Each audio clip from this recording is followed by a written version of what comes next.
আজ আমি আপনাদের সামনে যে বিষয়টি নিয়ে উত্থাপন করতে এসেছি সেটি হচ্ছে বর্তমান সময়ে সমাজ এবং সভ্যতা দ্রুত হারে পাল্টাচ্ছে, তার সাথে সাথে মানসিকতারও পরিবর্তন হচ্ছে। এটির একটি উৎকৃষ্ট উদাহরণ শুনুন। বাবার মৃত্যুর পর বাবার শেষ ইচ্ছা পূরণের জন্য শ্রাদ্ধের অনুষ্ঠানে ভোজের বদলে গ্রামের সমস্ত গ্রামবাসীদের একটা উদ্যোগী হয়ে একটা সেতু নির্মাণ করার প্রয়োজন ছিল। গ্রামের মাঝখানে একটা খাল মতো ছিল, কিন্তু সেটা সেতু ছিল না, ফলে গ্রামের লোকেদের খুব কষ্ট হচ্ছিল। সেই সময় তার বাবা খুব উদ্যোগী হয়েছিলেন সেই সেতুটা নির্মাণ করার জন্য, কিন্তু তিনি করতে পারেননি। তার আগেই তার মৃত্যু ঘটেছিল। তখন তার ছেলে তার বাবার সেই স্বাদ পূরণ করার জন্যে কি করলেন না, তিনি শ্রাদ্ধের অনুষ্ঠানে লোক খাওয়ানো বন্ধ করে তিনি সেই সেতু নির্মাণের কাজে হাত দিলেন।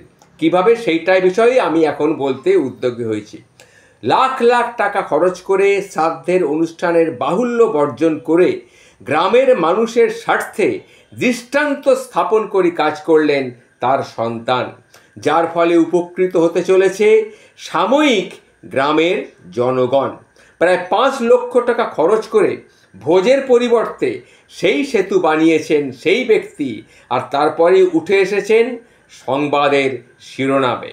আসলে এলাকায় অর্থাৎ বিহারের কালুয়াহি ব্লকের নারার পঞ্চায়েতের 2 নম্বর ওয়ার্ডের মধ্যে সেতু না থাকায় দীর্ঘদিন ধরে পারাপারের সমস্যা চলছিল স্থানীয় বাসিন্দাদের মধ্যে।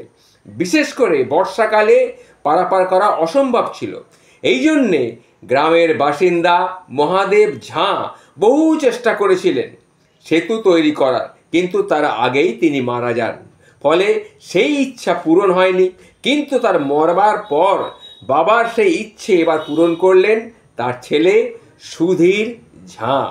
এই সেতু নির্মাণ প্রসঙ্গে সুধীরবাবু বলেন যে তার বাবার মৃত্যুর পর তার মনে হয়েছিল শ্রাদ্ধা অনুষ্ঠানে লক্ষ লক্ষ টাকা খরচ করে লোক খাওয়ানোর থেকে তার এই ইচ্ছাটাকে পূরণ করা অত্যন্ত প্রয়োজন। সেই কারণেই এই সেতু তিনি নির্মাণ করেন। তার এই পদক্ষেপে গ্রামবাসীরাও বেশ খুশি হয়েছেন, সেটা কিন্তু বলার আর অপেক্ষা রাখে না। এবার বর্ষার দিনে মানুষ অন্তত স্বস্তিতে হাঁটতে পারবে।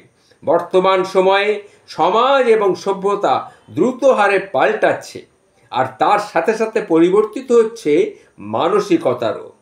তার এই উৎকৃষ্ট নিদাহরণটা সেটারই।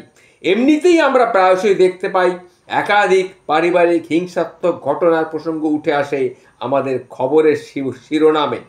এমনকি কিছু কিছু ক্ষেত্রে সেটা পারিবারিক অশান্তির জেরেও বাবাকে খুন করার মতো একটা ঘটনা আমরা অনেক সময় দেখি। ঠিক এই রকম একটা আবহেই এবারের এই অভিনব একটা ঘটনা আমাদের সামনে এলো।